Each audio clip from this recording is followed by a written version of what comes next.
Hey there, my handsome and pretty little Cobras, and welcome back to the Cobra's Nest. For those of you who are new, my name is Mignon Cobra, and I make videos on minimalism and money. So today's video is actually a video request from a subscriber. They've actually requested to be anonymous. They said they didn't feel comfortable with me publishing their name or anything like that. They are a longtime subbie, and so out of total respect for their request, I'm not publishing any of that. But they did kindly ask me if I was willing to make a video and share my perspective on money, abundance, if you are not somebody who is financially in a certain position, or even she did mention if you can't buy stocks either, like what are some advices I could give towards that. So I got 5 things that I want to talk about from the time period before I was able to buy stocks too. So without further ado, let's just get into the video. Let's get it. Let's go. Woo! Okay, so the first thing that I want to say is number 1, save an emergency fund. So I think it is really important that if you don't have any other financial security blanket, it is still important to squirrel away some money on the side. I don't think that running around without any money is healthy, both physically, financially, and emotionally speaking. I think that it can be really stressful not knowing where you can take from if an emergency should happen. So I really do advocate for, if this is like bare bones, you should probably build up an emergency fund. How many months? That is totally up to you. What financial amount? Again, up to you. Only you know your own condition better than anybody else, your own circumstances. So I'm not going to sit here and give a dollar value amount. I know some popular narratives in the financial community are 6 months rainy fund. I know that's not always feasible for everybody, but if you wanted a benchmark, that is something that I have heard in the community. Okay, so coming in at number 2, and this one is actually very contrary to minimalism and minimalism lifestyle tips, but I actually don't think you should declutter often.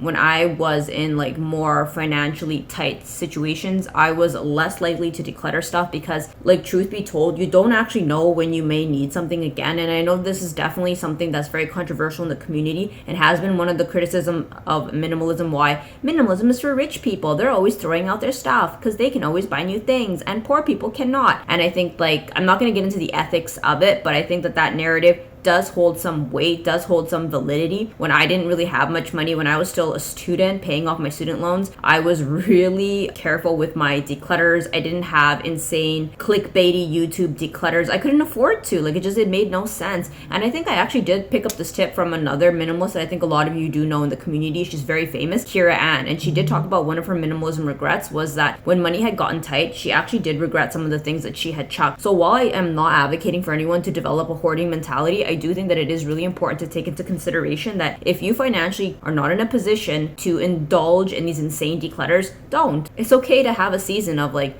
holding on to things because you don't know the next time money's gonna come around. Okay, coming in at number 3, be disciplined, be stoic. You don't have the luxury to be loose with your money. And I'm not saying this to criticize anyone. I'm just saying for me personally, when money was really tight, I always kicked into stoic gear, into disciplined gear. No Starbucks, no Timmy's, no new clothes, no new makeup, no going to the movies. When I was paying off my student loans, I was really aggressive with my saving goals. I was really aggressive. And at that time, I wasn't really buying stocks either because I needed to have that money ready to pay off my student loans interest free. So I was really disciplined. I didn't indulge in snacks. I didn't waste money on frivolous things. I didn't really buy much coffee. I was really tight, and I was really disciplined. So if you're in an era of like, you need to be careful with your money and you're not really sure when money's coming again, you really need to reconsider how you have structured your life, and you really need to apply some discipline. I understand that it's not fun, it's not glamorous, but we're having like a real talk here. That's what I did when money was tight. I just learned to tighten the belt and realize that it's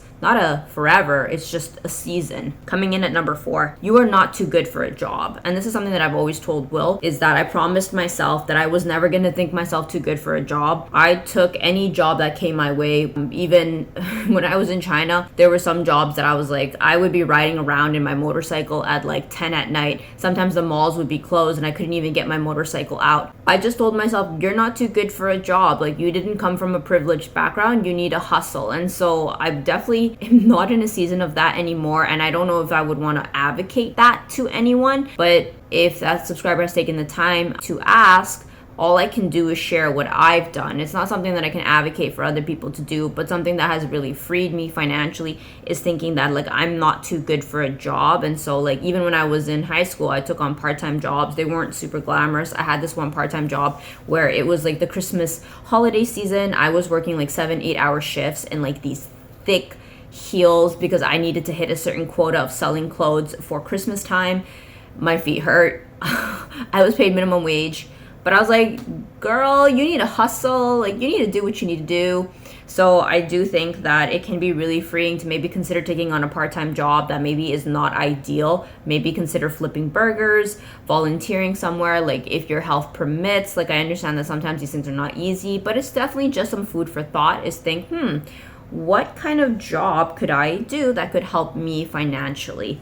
And then I think number 5 is increasing your income or getting creative with it. I know it's really, really difficult, especially if like money is tight. When money is tight, it's really hard to think creatively, but you can kind of think of it as the perspective of like thinking outside the box and maybe brainstorming, how could I save some money, or where could I cut corners, or what part-time job could I take on, or what's another way that I could maybe consider making a little bit more money or cutting costs here and there. Like, I think getting creative with it while at the same time trying to figure out a way or a realistic way of increasing your income can be really helpful. I understand there's only so much you can cut before it's like there's like nothing left to cut. And then that's when we enter the realm of like, I think it'd probably be more useful at the stage to definitely go out and get a job. And I understand not everyone has that privilege. We can't all go out and get another job.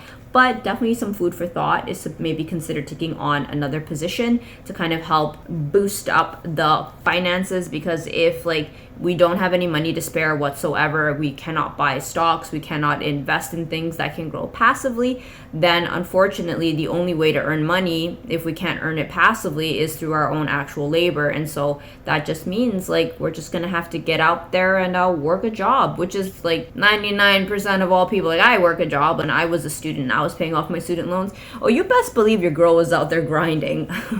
There was no making money in my sleep.